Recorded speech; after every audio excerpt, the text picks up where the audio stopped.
Hello viewers, ये आप लोग देख सकते हैं।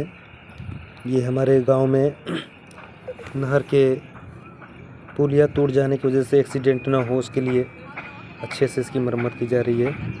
और ये मरम्मत होने के बाद फिर से काम में आएगा। तो ये रास्ता टूट जाने की वजह से बहुत ही वैसे तो बाधित हो रहा है आने जाने के लिए, लेकिन अगर नहीं बनाया जाता तो वो एक्सीडेंट बड़ा हो सकता था, इसलिए इसको बनाया जा रहा है। आप लोग देखिएगा। और ये रोड चारों तरफ से आके मिलती है, इसलिए इसको मरम्मत बहुत ज़रूरी था।